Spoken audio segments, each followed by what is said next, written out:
and make sure we are live before I start rambling onto a camera. How many followers do you have who are like following the conversation? More or less. Oh, sorry, we're live. Okay, so how many followers I have?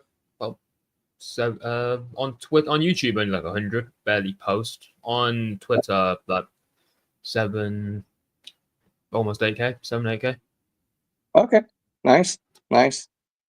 Apparently, I can only stream to just YouTube for now, so it's not if something's going wrong when I try to do Twitter. But hello, everyone. My name is Talk FPL. Welcome back to another video. I'm joined today by a very special guest.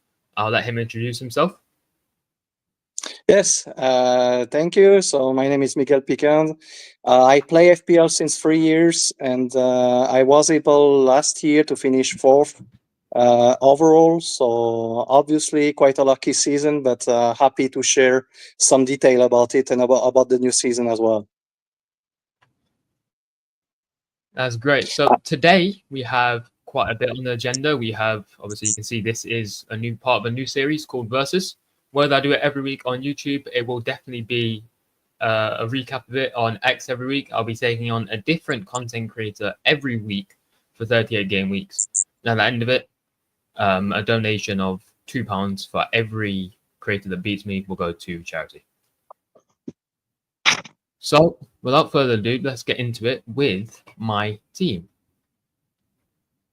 So, this is my team, the team that I had switched to just yesterday, the final draft kind of for team selection. Don't want to change my team too much as it just leads to a new level of overthinking. But a few players that maybe a while before this I may not have wanted in my team. But overall, I do seem quite content with it. I want to hear what your thoughts on it, because obviously my opinion on my own team would be quite biased. I see that you didn't join the bandwagon who kicked out Mo Salah after the game of yesterday, which was quite poor from his side. Yeah. I think the defense looks strong, huh? Yes.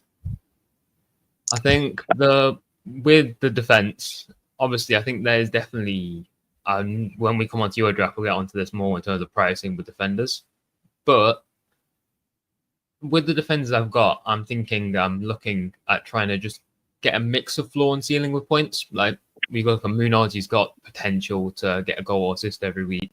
Williams a bit more DEFCON as well as attacking returns, and Tarkovsky a very big DEFCON magnet. But nonetheless, that's how it's shaping for now. If I want to try and get one player in there, it will be probably at the expense of Tarkovsky. And Salah will get onto a bit more later when we recap the Community Shield. Yeah. Another thing. I like your defense. I see that you double up on Nottingham with the goalkeeper. Obviously, it's always quite risky. I'm just wondering if Nottingham can repeat what they did last season defensively, because we know that the second half of the season was quite difficult for them. Yeah. James Tarkovsky, I think that is this guy is unreal for all regarding defensive contribution, and it's not only last season, it's really repetitive, so I'm not worrying that much about him.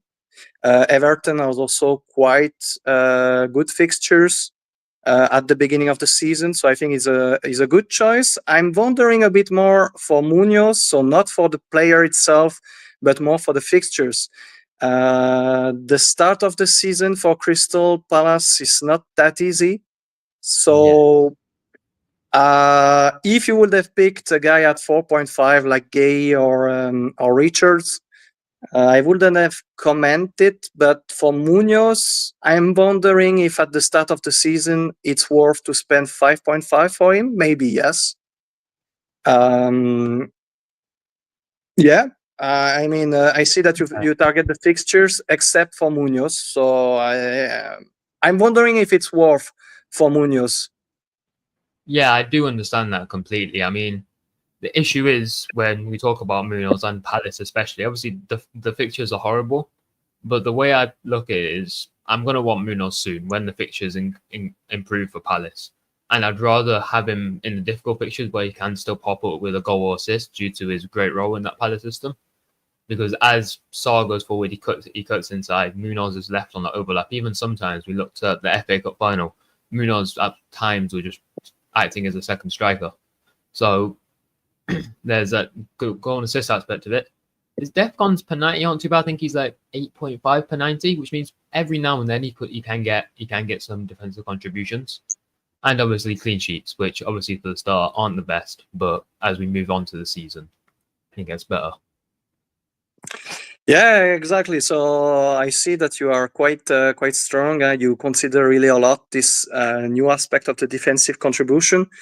For me, your team is really fine. As I said, if we look only the defenders, only Munoz is questionable from my side. Maybe I could imagine that it wouldn't be that bad. Maybe to start with, instead of Munoz, same price Pedro Porro from Spurs, was probably fixture-wise, he has more or less the same degree of difficulty.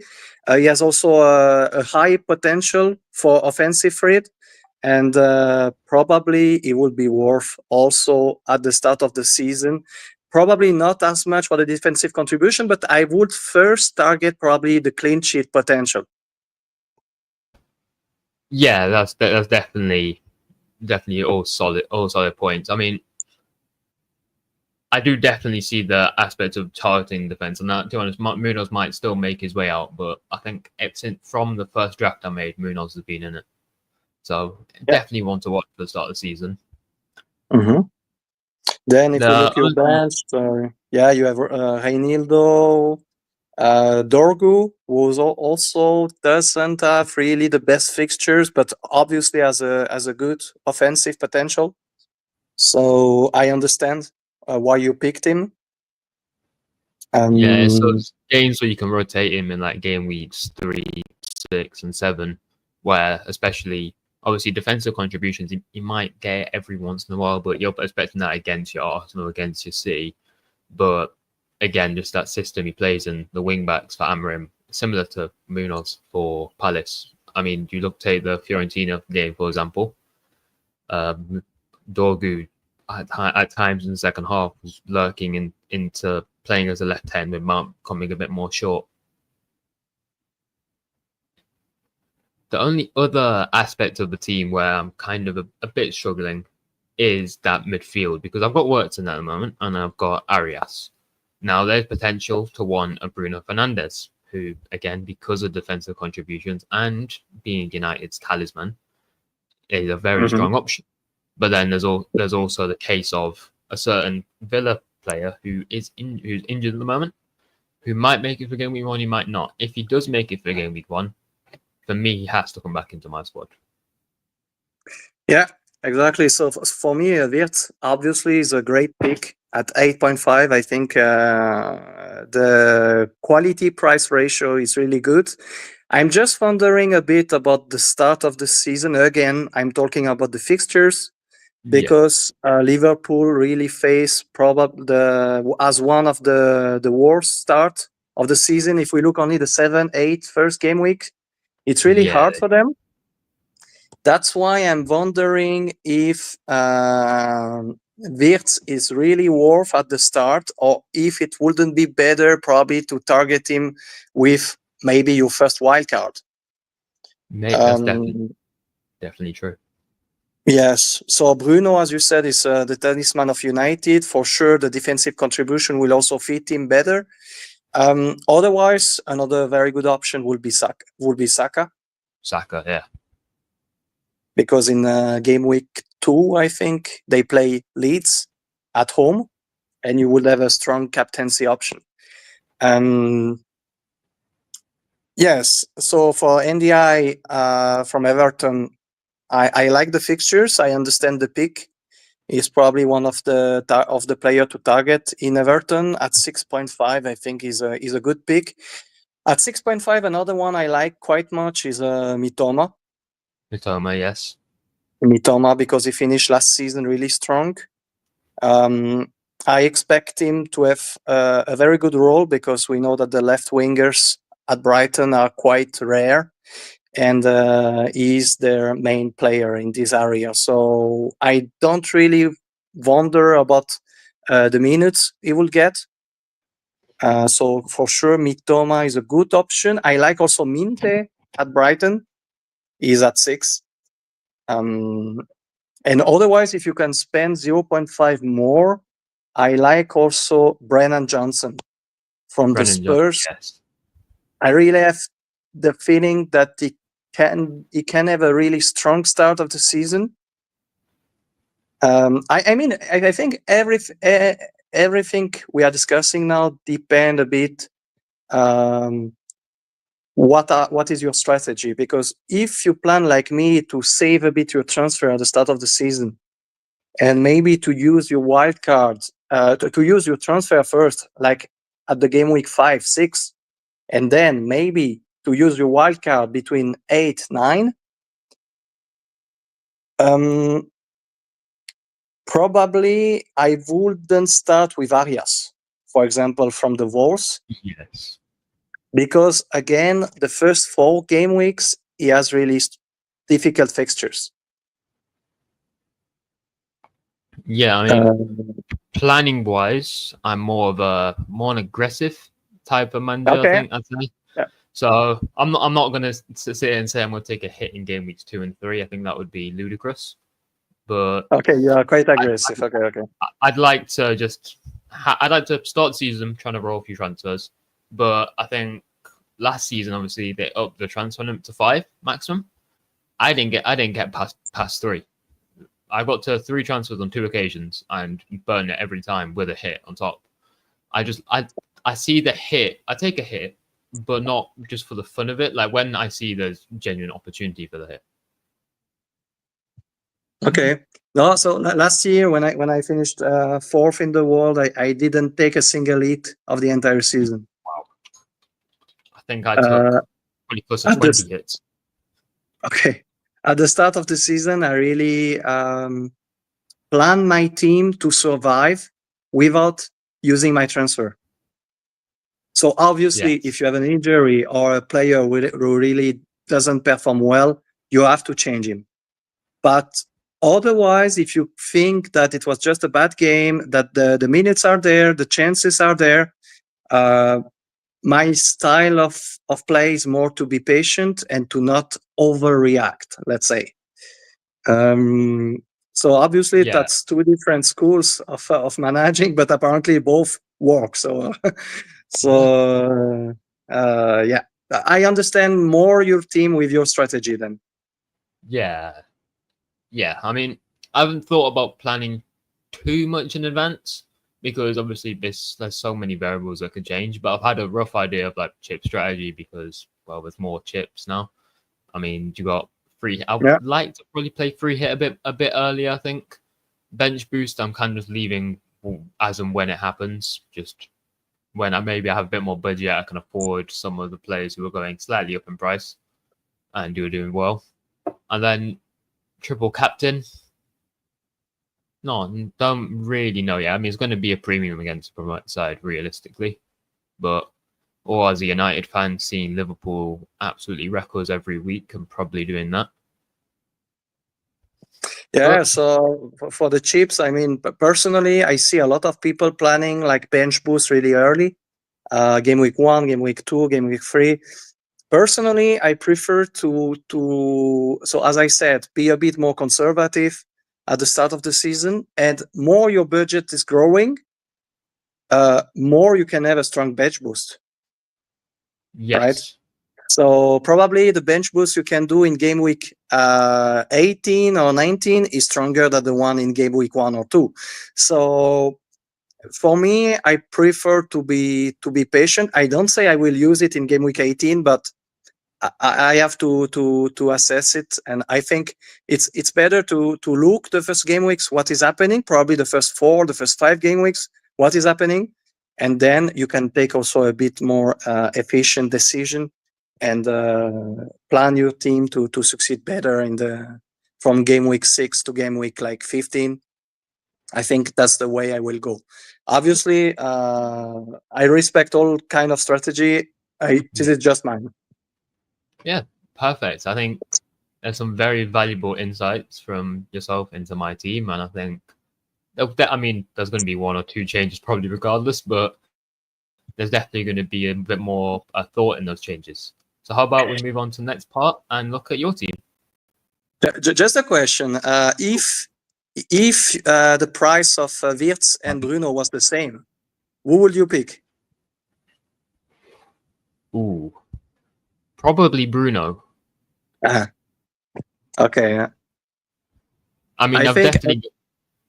I mean, yeah, most people would probably think I've got a tiny bit of bias in this situation. I do support United, but yeah. I'd probably go close to saying it's reverse bias, considering last season I only owned Bruno for a week, and that's about it for United. I think if they were the same price, I would also go for Bruno. It's just that the 0.5 are very often missing, and you're like, okay, I'm between Wirtz and Bruno, I'm hesitating, so I go for the cheapest, cheaper. So yeah, this is my team. Yeah, different strategy, as you can see. Very different. I like the look of it so far. So yeah, the thing is that I have probably I mean the midfield is probably I think the forward are quite similar. Midfielders, I guess I'm probably a bit stronger, and you are way stronger in defense. Yes, that's it. Yes. I'm really fascinated this year. Just sorry, one second, Bruno. Hello to you too. A very funny FPL manager. Shout out to you. But back onto your team, I'm really fascinated this year by FPL because the amount of different drafts I've seen. This one, for example, the only players that are actually the same in our drafts are Salah, Palmer, Watkins, and Dubravka. 4 players out of the 15. One of them's a budget keeper. Palmer and Salah are 2 of the most owned players in the game. Watkins is not, but on Twitter, Watkins is, I say, essential from Twitter audience. For me, is essential at the beginning. Yeah, yes, exactly the same for me. But somehow the ownership percentages don't reciprocate that. Yeah, I don't get it. But I'm like the look of it. You've got obviously I can see a Threemium. You've got a Threemium midfield. You've got a lot cheaper defenders than me. I'm assuming Gehi rotates quite well with Juve or Van de Ven. Yeah, exactly. So when one of the 3 defenders I have as a starter, so Diouf, Konsa, and then one as a difficult fixture, one on the bench like Gay and Estef, they have a good one. So I will always be able to put on the pitch 3 defensemen who have like very good fixtures without taking any transfer until game week 6 or 7. Yeah, good. It's if you transfer. Yeah. So obviously for the defensive contribution, it's not really good. Konsa is not great. Van den Ven is not great. I have to see if I change Diouf with Wan-Bissaka, because Wan-Bissaka is better for the defensive contribution. But I like my goalkeeper, Sanchez. I like him. I think he's the only goalkeeper with a very strong team, with a starter and with at 5. Because at 4.5, I do like Petrovic. Keller, I'm not really sure. I feel like Brentford is quite weak this year. That's why I just went with Sanchez. Maybe it's not the right choice, but I think is the one which makes the most sense for me. If we look the midfielders, I like really the pick of Saka. And one other option I have considered in the last hours was maybe to transfer out Chris Wood and to start maybe with Füllkrug. Doing that, I could start with Bruno instead of Johnson. So I would have really a strong midfielders.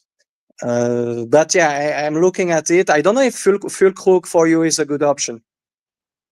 I mean, I've got mixed opinions on Fulbrook. Obviously, West Ham starting fixture Sunderland. It's a great fixture.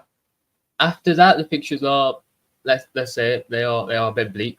That's Yeah, why I do obviously like the idea of Bowen to have because in the fixture, well, in these exact pretty much these exact fixtures last season, he shined, and I'd go as far as saying he's one of the fixture proof options. Obviously, he's 8 million, so he's a lot harder to get to. But then yeah, foolproof for me, we saw 2 seasons ago in the Champions League, he was absolutely astounding. In the Euros, he was great. Obviously, last season at West Ham, he was a bit unlucky with injury and whatnot. I still maintain the same opinion I had in last season. I think he's a great striker with great potential this season. I mean, I almost had him game week 1 last year, but I predicted him, I think it's 15 last year, 15 goals. I still think he can easily cross the 10 mark this year. And I think he can have a strong start, especially with Sunderland. yeah.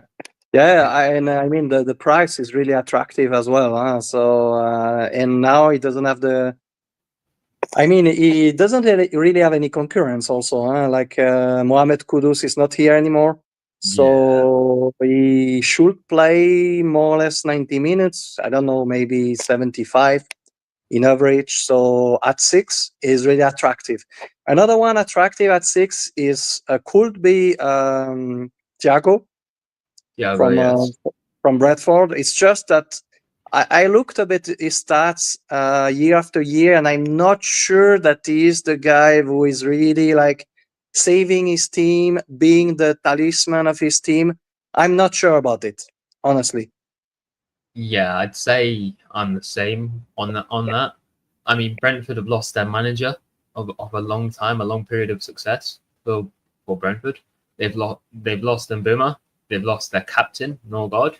They're gonna lose Wisa. It's pretty clear that Wisa doesn't want to play for them again.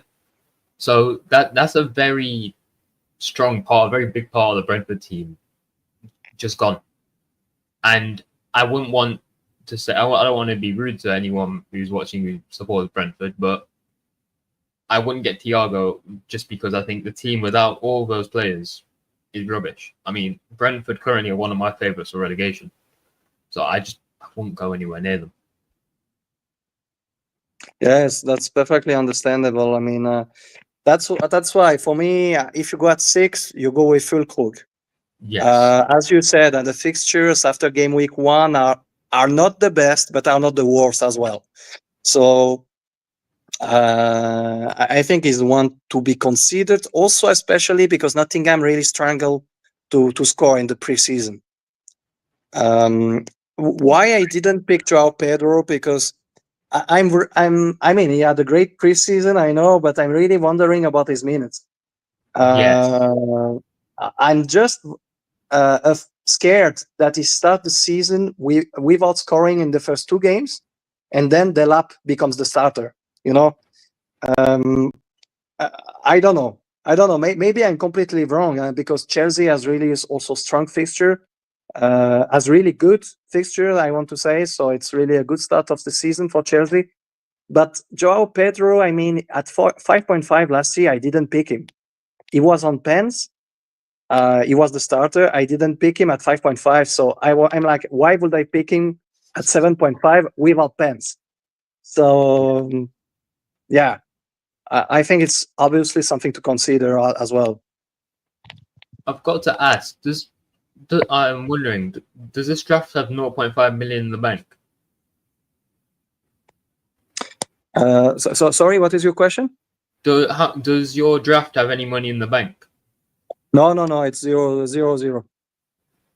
Then just a slight oversight. You say you would have had Wood to Fulkrug and then Johnson to Bruno. Yes, by changing also Sanchez to Petrovic. There we Yeah. go. There we go. That helps a bit more. I think I'd probably stay with Sanchez. I mean, to be fair, a goalkeeper across the season, their ceiling is going to be exactly the same. It's just what they get for their floor, which I haven't seen enough from Bournemouth to warrant it. Obviously, I saw United score 4 on them in pre-season, and they've lost Perkez, Hoyson, and most notably Zabani. Kepa as well. I mean, they've got a replacement for Kepa, but that's 80% of those 5 defenders gone from their team, which Sure. is a bit bad. No, sure. That's also an open question. But I don't expect the new defenders arriving to be that bad, honestly. Yes. Adrien Truffels sounds really good. I like his profile. I think Senesi also. I expect him to be healthy this season and to perform better. I remember that 2 seasons ago he was also a real offensive threat. So he has a huge offensive potential. He scored like 5 goals and 5 assists, if I remember correctly. So yeah, obviously Bournemouth is not great, but they have the same trainer, probably the same style of play. So I can imagine that they could be a nice alternative as well, especially at 4.5. Yeah, definitely. Now the question is Petrovic their real starter? This I'm not sure. So I guess so, Yeah. but I'm not sure. I'd like to think I mean, he was good at Chelsea for a bit before obviously getting overthrown by Sanchez, getting loaned out Strasbourg, where again he was good. I would like to think Petrovic starts. Obviously, I don't think Bournemouth would be half bad. It's just there is a very big expectation to the defenders which are coming in to what level they have to match. And I think they'll be great in the later part of the season. But I think for now, it's like they still need time to adapt. Obviously, the Premier League Summer Series was a good eye opener for them because it gives them against Premier League opposition. They had West Ham, Everton, United as opponents. But I think it was an eye opener to see. All right, we've got new defenders, and they need time to like just get to know each other, work together, know each other's strengths, weaknesses, and how to adapt to that. But I gotta say, it's a solid team. Minter's the only one for me that I look at and I think I like it, but I don't really like Brighton's fixtures to start it. Sure. So the fixtures of Brighton are also questionable. I know some people would more go for Reuter instead of Minte. Personally, I really like the style of play of Minte. I also watched the highlights they had. I mean, they made a preseason game. It was 2-2 against maybe Sunderland, Brighton, and he scored the 2 goals. He had like the potential to get 2 or 3 assists. It was absolutely amazing. I love Minte. Also, last season he was good. He was just a bit frustrating with the minutes. Yes. I remember sometimes he went out before the 60th minute. So yeah, we need to assess that. Obviously, if I can get the 0.5 I need to get me Toma instead of Minte, probably I will go for the most secure way, so to go with Mitoma. The pick you made with John Arias is also obviously an option at 5.5, but I feel like it's quite risky because we don't know if he's on pens. We don't know if he will be a regular starter. He doesn't have the best fixture also like Brighton. So it's really a question. Probably, but I really love the pick of Johnson. He's a real differential. He's only owned at maybe 2% or maybe a bit more.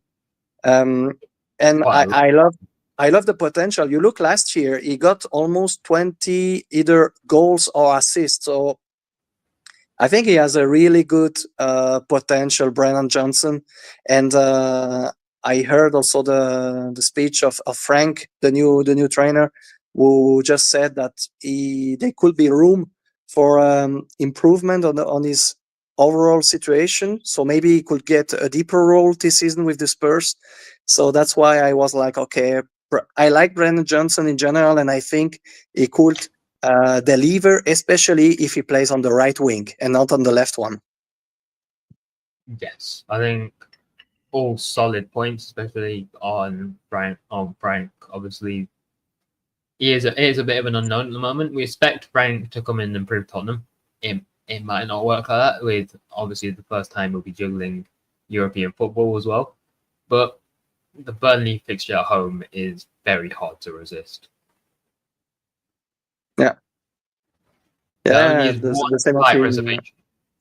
There's one slight reservation I have with Tottenham. Obviously, playing a few days before game week 1 against PSG in the Super Cup. Yeah. Does that see reduced minutes for any players? Does that see a Johnson maybe play half of each game, Odegaard taking the second part? This could be. It's just that they have a lot of injuries at the moment. Solanke, Kudus. I don't know if he's 100% healthy at the moment. They have other injuries, other worries. So I'm like, yeah, okay, maybe Johnson is not the most nailed player in Premier League, but I feel like he's one in the top 50. For me, I think he's one who should start. Then, if he decides to manage his minutes, that's possible. I don't expect this to happen during the month of August because they don't play so often. Probably in September, this could be. Yeah. But in August, I feel like for the first 3 or 4 game weeks, I feel like it's pretty safe. Maybe I'm wrong, but that's just my feeling. Yeah, I mean, my only reservation was with that Burnley game with obviously PSG and City either side. Obviously, it'll be between Burnley and City, but there's definitely potential. Anything could happen. We don't know. I think that's obviously a very good talking points on your team. I think we've covered quite a lot of bases for anyone who is watching and wondering about these players. And we move on to the big event from yesterday, the Community Shield. Yeah. So just a quick recap of the goals and assists. So no players actually reached the DEFCON. Interestingly enough, Works actually managed to reach 10. Not enough for the 2-point extra, but something to definitely keep an eye on, which to me surprised me a lot. He was actually the highest on, the closest to getting the points in the match. Mateta, Sarr scored the goals for Palace and Ekitike and Frimpong for Liverpool. The assists, Sarr won a penalty, Wharton got an assist, and then Wirtz and Szoboszlai. There was obviously one player, more than anyone, who surprised a lot of people, missing a penalty as well, maybe starting a bit more wide than anyone else. I think we can all guess who that player was. It was Mohamed Salah. Does preseason affect your thinking of Mohamed Salah, or is it just he's Salah? It'll figure things out. Yeah, so I am probably one of his main defenders. I always say, I think I said to my neighbor like a few days ago that he was stupid because he didn't want to start with Mo Salah, and now I even myself assessing it. So it's quite crazy. Obviously, I'm not able to make a good draft with both Salah and Haaland. Yes. For me, it's not possible. So I was just assessing yesterday. But if I don't start with Salah and I start with Haaland, maybe the first 5-6 game weeks, do you think that Haaland would outscore Salah? And honestly, when you look the fixtures, it's highly possible. Yes, I would go as far to as agreeing with that statement. I'm exactly the same as you. I've had Salah in every draft. I was definitely thinking about signing yesterday at the expense of getting Haaland because, as you said, it's really hard to fit them both in the draft. I mean, start of last if we go off the last 3 seasons for Haaland, I believe I saw this on someone. I'll link him in the description. I think his name is Bodders, FPL. Over 3 seasons that Haaland's been in the league, he's passed 60 points in the first 5 game weeks twice. And the time he didn't, he got 57. So that's 60 points in the first 6 game weeks is 10 points per game week. Salah has only ever done that once.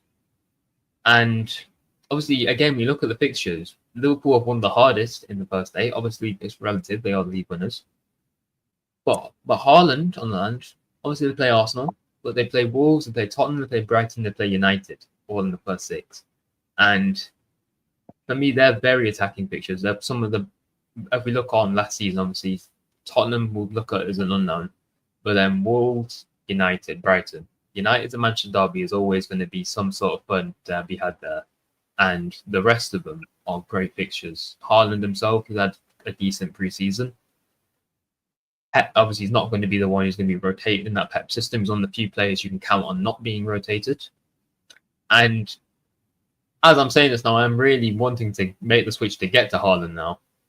But I think I'm just going to lay off because it's so hard to get the right balance with it. Yes, and do you want to be in stress every week, every time that Liverpool is playing, with all the points that Salah can get? I mean, you go absolutely crazy. Huh? If you don't own him, you go absolutely crazy. Last season, I had the good idea to start with him and to keep him the entire season and to captain him like 35 weeks out of 38. And it was really worth. I mean, do I want to start without him? Honestly, no. But will Haaland outscore Salah? This can be. Honestly, I think it's 60% chance that he outscore him the first 6 game weeks. The issue is when it becomes to planning on how do you get Salah back in if it's with a wild card. Because if it's with a wild card, you're using a wild card on it. If it's without a wild card, it's going to be a few transfers that maybe could be used elsewhere. That's why if you plan to save your transfer at the beginning, like I do, maybe it's worth. Yes. If you plan to be aggressive, probably a bit less. Yeah, that's where it comes down to. That's why I'm leaning towards not having him. I mean, again, anything could happen. I might sack off Palmer, but I do really like Palmer again for opening game weeks. Again, on the Community Shield, we saw obviously Wirtz and Ekitike are both priced at 8.5 million. We talked about Wirtz. Is Ekitike coming into your plans? Because such a weird price point, 8.5. It's slightly less in your Ollie Watkins, but slightly more in your Bowens, your Woods, your Joe Pedros. We saw obviously he did well in that tight space yesterday. He had some good actions on goal. But in terms of output over a long period of time, especially again with Liverpool's fixtures being a new striker to the league, how do you rate Ekitike's prospects? I prefer to not start with him. So I mean, I like the way he was playing, but I would prefer to see him playing a few games first, and I would like also the situation of Alexander Isak to be clarified, because if they pick him, I can imagine that he will be a starter, and probably Ekitike would maybe play on the wing and not as a striker. So I prefer to be patient, especially since Liverpool doesn't have really great fixtures. I think it doesn't make sense to hurry too much on them. I'm even wondering to start only with either Salah or Wirtz and not with both. So yeah, I mean, I have to see how it goes. Yeah, that's definitely true. I mean, my main standing with Ekitike is a flashback. So Darwin scoring, I think scoring a brace in the Community Shield a few years back. Then we all know what followed after that. But for me, I can't. It's just such a weird price point. I'm not going to fork out the extra million to go from a 7.5 forward. And Ollie Watkins is the mainstay of my team. So I think Ekitike is a bit out of the question for now. Another new signing from Pong. We saw he played a lot higher up the pitch. Yeah, and also I love the signing. Obviously, he's one of the best offensive defensemen probably in the world. He's really good. Some are wondering about his minutes, but with Conor Bradley being like injured apparently since a few weeks, I guess that he will start. It could be even a very good solution, because imagine if he's swept off in average, like on the 70th minute, he could get more clean sheet than the others, because if you get a goal between the 70s and the 90s minutes, he would still get the clean sheet, whereas the others wouldn't. So Frimpong is obviously a very good option. It's just that I'm struggling to find 6 millions for a defender. Yeah, I mean, I think it's a lot easier for me to get Frimpong in my team than it is for you. I'm struggling with Frimpong or Liverpool defenders in general just because of those fixtures. I mean, the idea of fixtures does definitely change quite a bit with defensive contributions because now a harder fixture might be viewed as better, and it does get you thinking which one is the fixture where you rotate as well. I don't know with Frimpong yet. I think it's again similar to Ekatike. I want to see him play a bit more in the league. Obviously, as we get to AFCON time when Salah goes, there was a hint from Slot that Frimpong might play right wing to replace him, which has obviously been very interesting. And I think at that point we might not be able to resist him. But at this point, I think there's not enough going for him to where again I don't have a 6 million defender, but not enough to where I get the extra 0.5 to sacrifice. I have the same opinion, honestly. I wouldn't start with him, but he's one to monitor, obviously. Yes. So that's Liverpool covered. What about Crystal Palace? So obviously Mateta was gained a few honors yesterday because he scored. My whole stream so just sorry, I didn't get. Could you mind repeating that? My whole stream just crashed for a minute. Sorry. Hello. Sorry, hello? Hello. Can you hear me? Yes, I can. Yeah.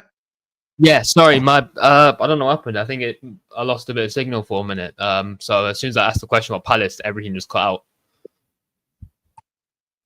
Okay.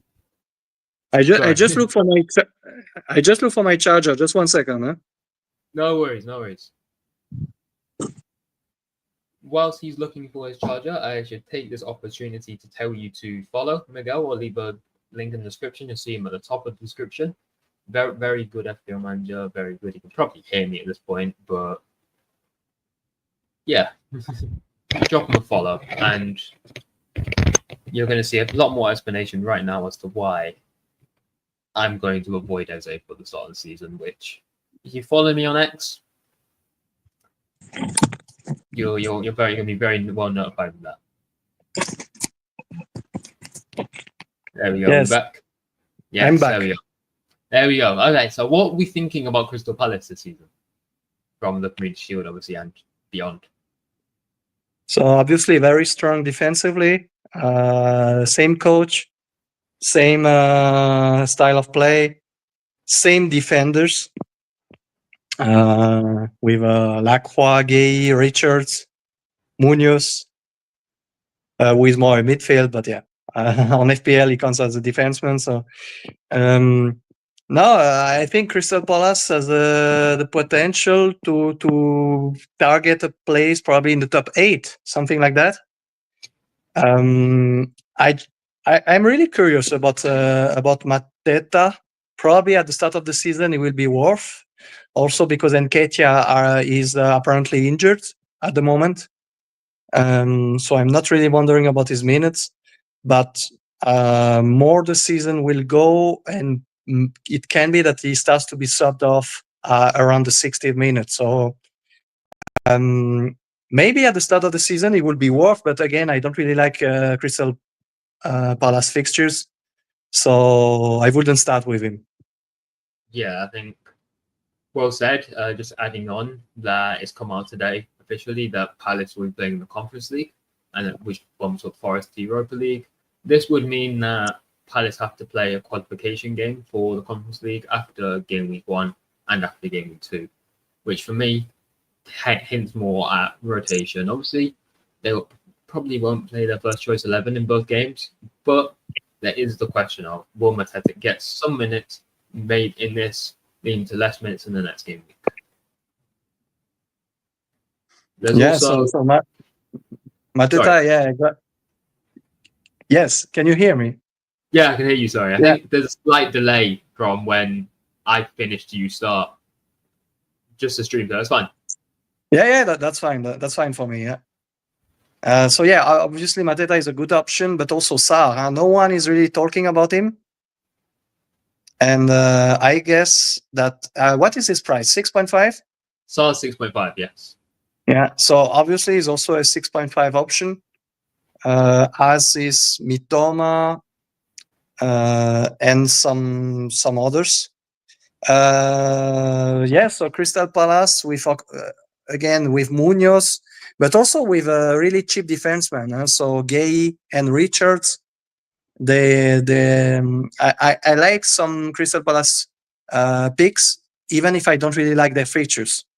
So I can imagine that I could start with like Gay or Richards as a 4.5 defenseman on the bench. This could be a really nice option. Will it be the case? I cannot confirm you this right now, but it's something that I'm evaluating in the next hours. Yes. Yeah, well said. I mean, for me, I think Sar's a great option. I'd probably have him above Eze. If you follow me on X, you've probably seen a lot of opinions I've had on Eze, from I'd avoid him when the game came out to I'd avoid him now. My opinion on Eze hasn't changed. I respect he's a great footballer, but if you look historically, the past 2 seasons, he's got a lot more GA in the second half of the season compared to the first. Obviously, Yeah.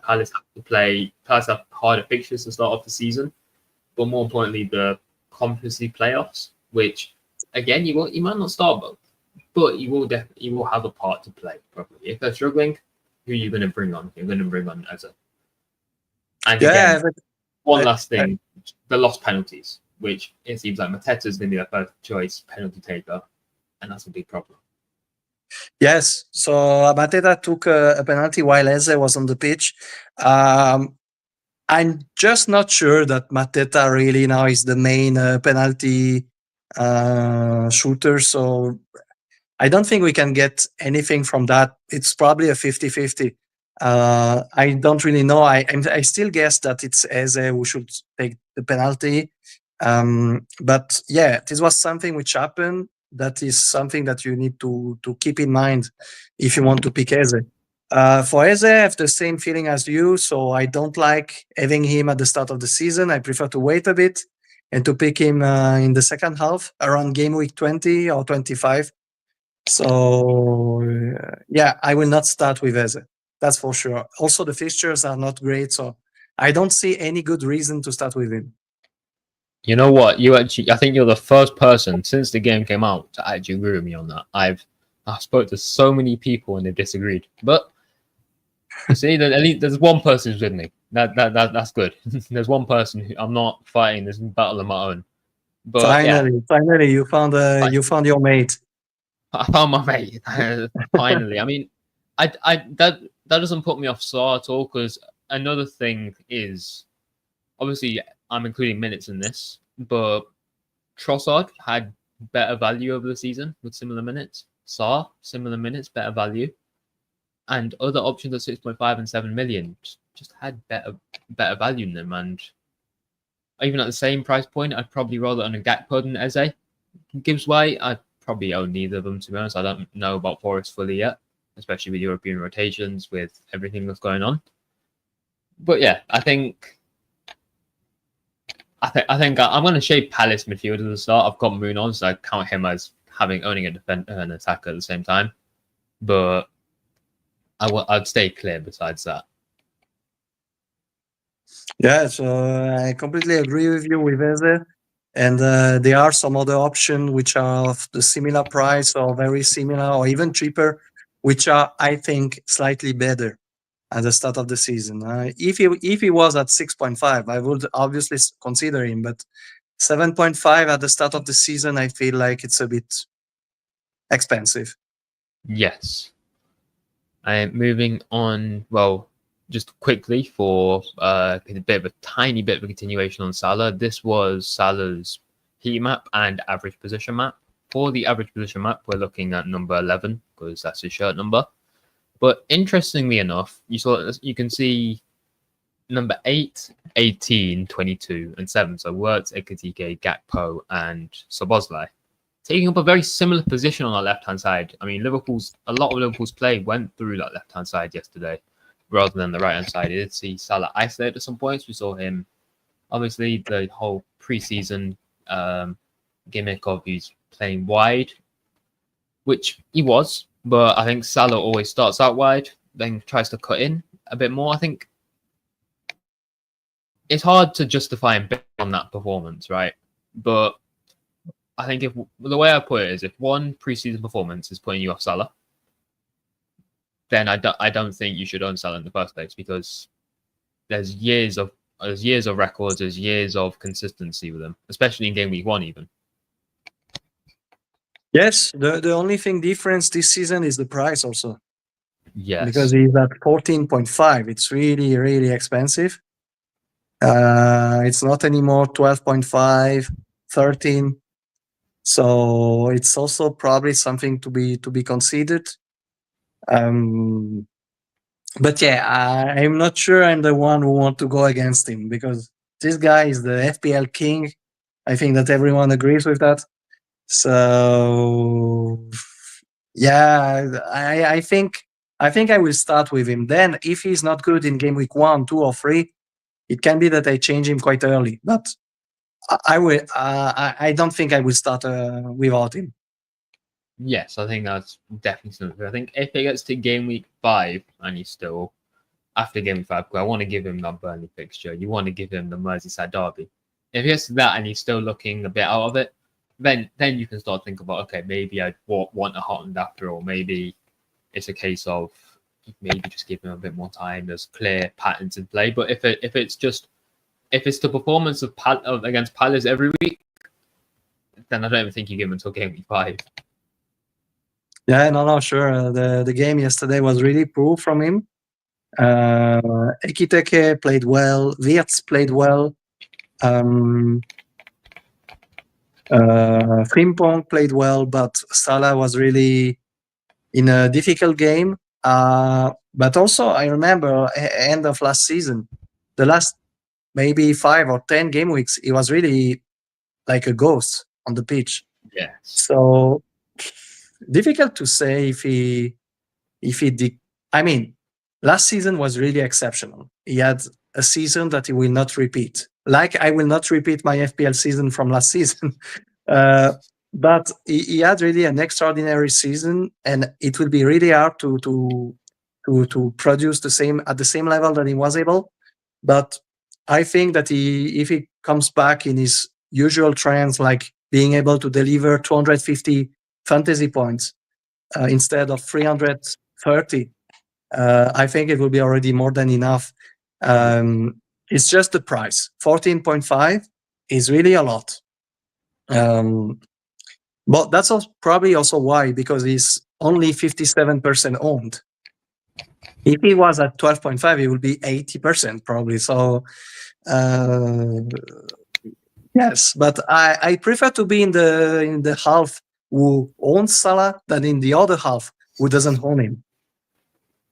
Yeah, because once again, it's obviously Bournemouth. We've talked about the defense is going to take a bit of time, and Salah's formidable game week 1 record hasn't blanked in game week 1.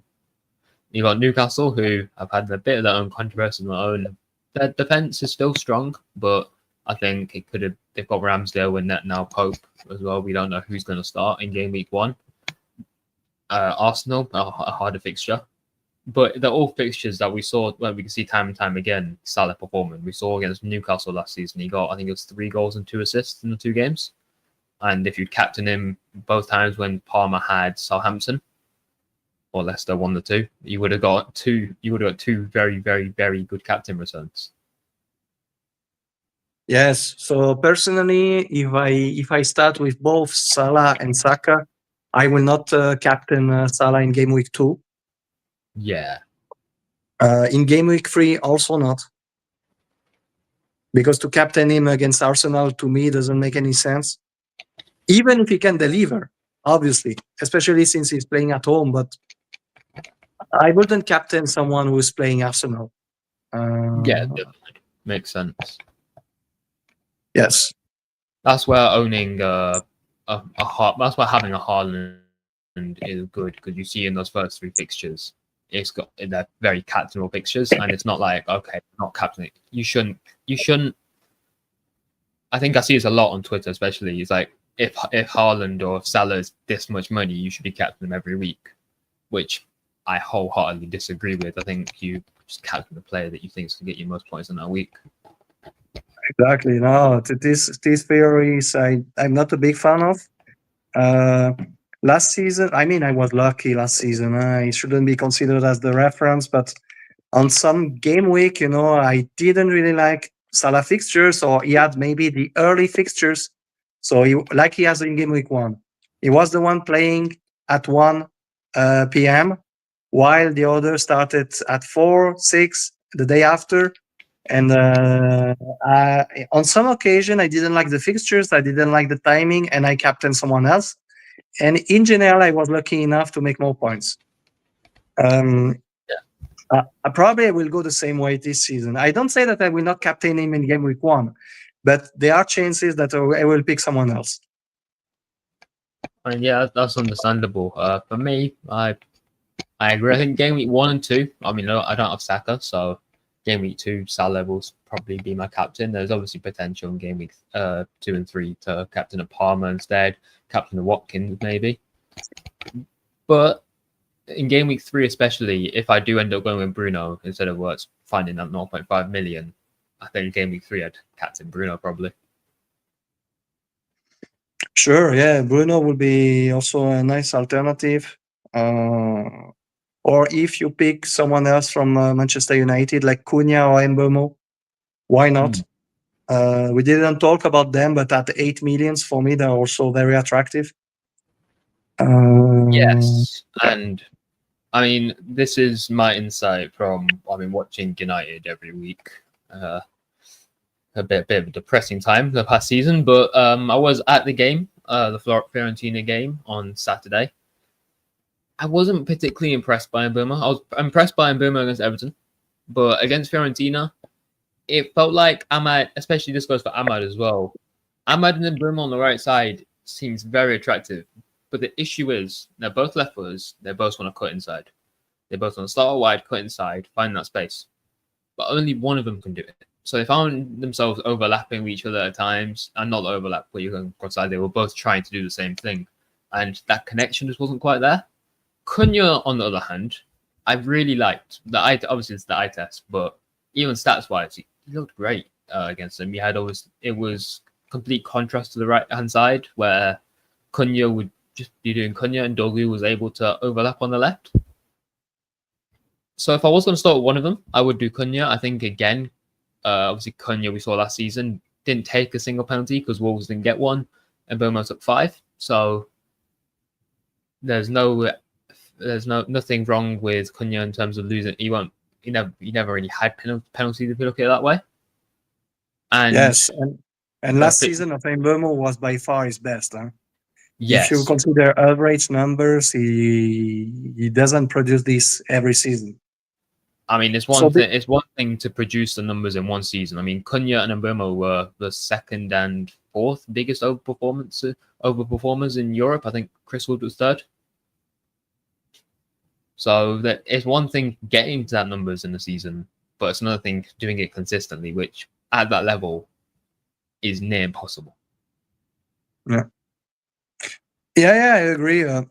Between Cunha and Mbeumo, probably I will go with Cunha.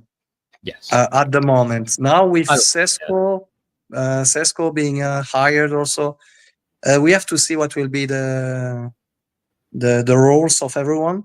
But Manchester United seems very, very attractive this season. I like the team personally.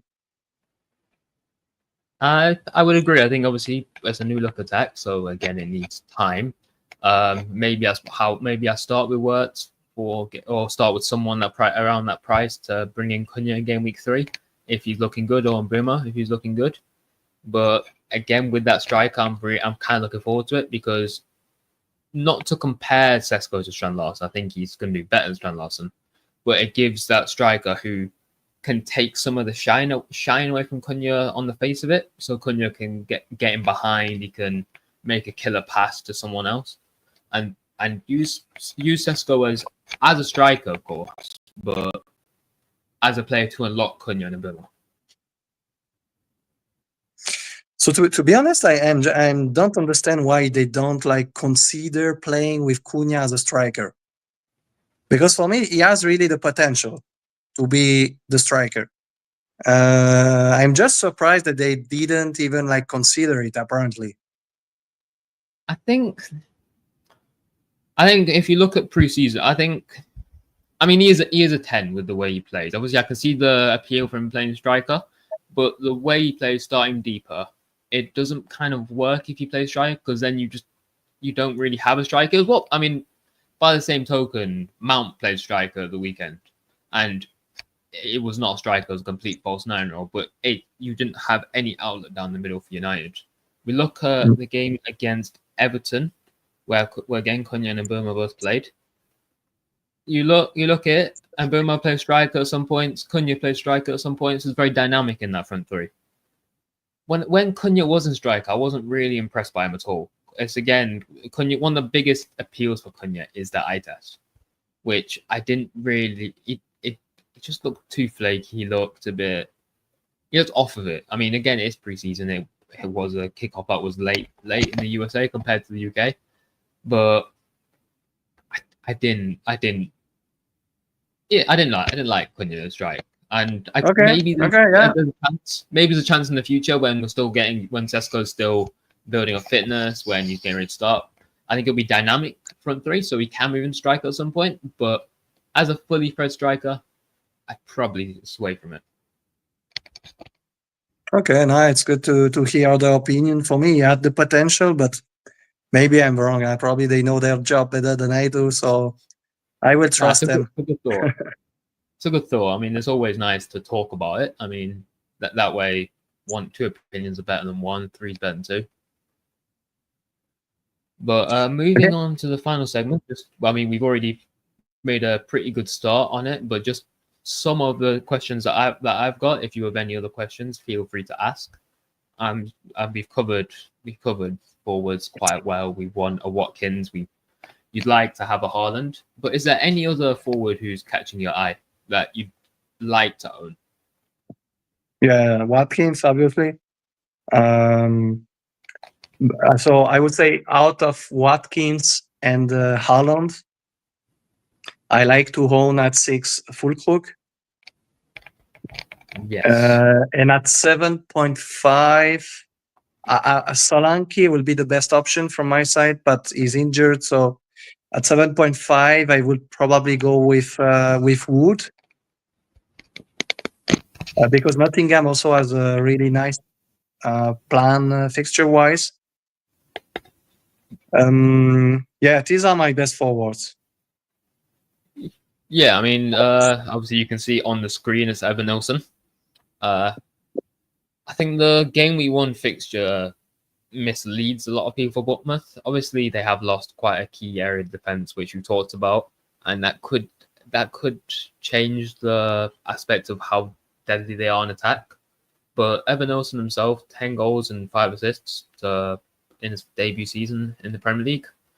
At Porto, in both the Liga Portugal and Champions League, he was very good.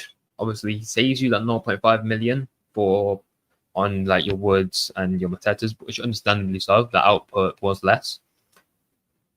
And I think he's got better value than the 6.5 forwards. Yeah, so Evan Nilsson is honestly one I don't really consider. I have the feeling that maybe it's a wrong bias, but I have the feeling that he needs a lot of chances to score. That was a bit what I noticed last year watching Bournemouth on some occasion. That's why he didn't seem really appealing to me. Yeah, that makes sense. Yes, and he's also 7 million, so he's not cheap. For 1 million less, I prefer by far Füllkrug. Yeah, understandable. I mean, there's definitely great appeal for Füllkrug. Evan Nilsson hasn't had the best preseason either. Didn't score in any of the summer series games. He scored in a friendly against Hibernian, but I'm looking at his stats now. He did underperform his expected goals by 2.46. He scored 10 year expected goals of 12.46. He takes 2.4 shots per game and score 0.3 goals per game. I'm trying to find his conversion rate at 14%. I mean, it's low, isn't it? But it's a striker in an irregular system that does fascinate me. The way everything works. Obviously, when he was out, it was a very different system, but he's very adaptable to different systems. So if the system does change, that is that. But I think 10 goals and 5 assists for his debut season. Obviously, you compare that to Hoyland's debut season a few years ago, 12 goals. Maybe it's because Evan Nilsson doesn't play for United, or I watch Hoyland more. Evan Nilsson's debut season convinced me a lot more than Hoyland's. But then again, Hoyland did just score 4 goals, so maybe this isn't the right wording to use. But Evan Nilsson does excite me as the one to watch for early in the season. Yeah, sure. He's one to monitor. It's just one I didn't consider, I think, in any of my drafts. So I don't think I will start with him. Yeah, makes sense. I mean, up until about a day ago, I didn't really consider Fodbrook. Moving on, Yeah. Obviously you can see it says top tips here. I want to ask you: is there a lesson from last season that you learned from last season that maybe it might be a mistake you made or just something you changed in your playstyle that you will 100% take with you to next season? So obviously, to finish fourth in the world, it means that there were a lot of things which went in the right direction last season. If they were really well chosen, I don't know, but probably I was lucky enough that they worked well. One thing I would repeat this season is what I told you just before. And really, now with the possibility to accumulate this transfer, try to use this freedom that you have right now as a wild card. Try to use it and try to maximize in order to not use any transfer for the first game weeks. This is the first thing I will tell you, because if you arrive in game week 5 with like 4, 5 free transfer that you can use, like as a mini wildcard, it can really help you, to navigate from game week 5 to game week like 8, 9, being strong, and then you can use your wildcard. This is something I did last year. I told you I didn't take a single hit, and it worked really well. And because my first 5 game weeks were not that crazy, and from game week 6, 7, I really started to gain some rank. I don't know if I will be able to have the same tendency this year, but it's something I will try to repeat. Yeah. Otherwise, I don't know. Don't try to play too much against the ownership. Don't try to play too much on the differential. When you have a differential, you don't need to set him as a captain, because he's already himself a differential. So if he scores, you will gain points. If he doesn't score and you set him as a captain, you take the double amount of risk. If it works, it's great. If it doesn't, it's bad. So you need to be careful on that. And then for the third topics that you listed, so DEFCON or goals and assists. So definitely in my case, I'm wondering if we don't overestimate a bit the defensive contribution, because the number of last year maybe will not repeat themselves. So in the case of Tarkovsky, I'm not really boring, but there are some other cases where you're like, was it just lucky, or was it a good season, or will it be really the same this season? So for me, I prefer to go all for the goals and the assists. Personally. Yeah, that's more or less all what I wanted to say. Yeah, you covered it very well. I mean, I think I'm on the halfway house for defensive contributions and GA. the way I'm trying to look at defensive contributions is you get +2 if you're defending, you get 10, +2 and you're midfielding, you get 12. Whilst I'm on this topic, I can see in the chat Chewy, he's a great content creator, done some very analytical threads on defensive contributions. I'll have a link to him in the description below as well. Drop him a follow. Very, very, very, very hardworking FPL content creator. But back on track. Defensive contributions. You get +2. An assist is +3. Now, if a player gets you, let me get this number correct. If they get you 10 assists in a season, around where everything, we're just taking in isolation 10 assists. I think 10 assists is quite good, right? Now, translate that to defensive contributions. They reach 15 defensive contributions.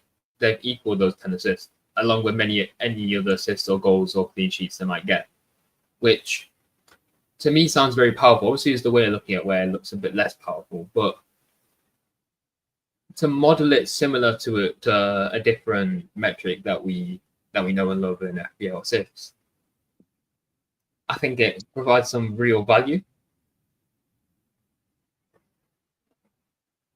Yes, so it's not something to underestimate. It's just that in my opinion, you shouldn't pick absolutely the one who should provide defensive contribution before the clean sheet potential. For me, the clean sheet potential is the first reason why you could make points. Because the clean sheet is how much is it? Is it 5 points? It's 5 4 points. 4 points, sorry, and the defensive contribution is half of it. Yes. So I think I'm still the kind who will prefer to go for like defensive for the fixture planning instead of this defensive contribution coming from last season. Obviously, a guy like Bruno who makes a lot of defensive contribution, or like Wirtz, who is planned to be good also in this area, is something to consider and something I will consider this season because they deliver goal, assist, and they deliver also defensive contribution. So I think they are really nice tools to be used this season. I'm sorry, man, but I will have to leave in 2 minutes. Yes, no worries. I think that is all we need to discuss. Yes, that is everything. Just one more quick thought on Bruno. I think you look at the Fiorentina game, he got an assist only, but it would have come out, he reached the defensive contribution total, and he would have likely got bonus. You're looking at 8-9 points. I would like to own Bruno. I'm trying to find 0.5, but I'm aware I need to make an outro. Thank you to my guest today, Miguel Piccand, 4th in the world last season. Maybe. Thank you very much. Thank you very much for the invitation. It was nice to talk with you. No worries. It was great to talk with you too. And once again, this is a part of a series called Versus. This is my first opponent. If you do want to have an idea of who else you would like to see on this series, drop them down in the comments and we'll get it sorted. That is all from me. Thank you all for watching. Don't forget to like, subscribe. See you. Thank you very much. Bye.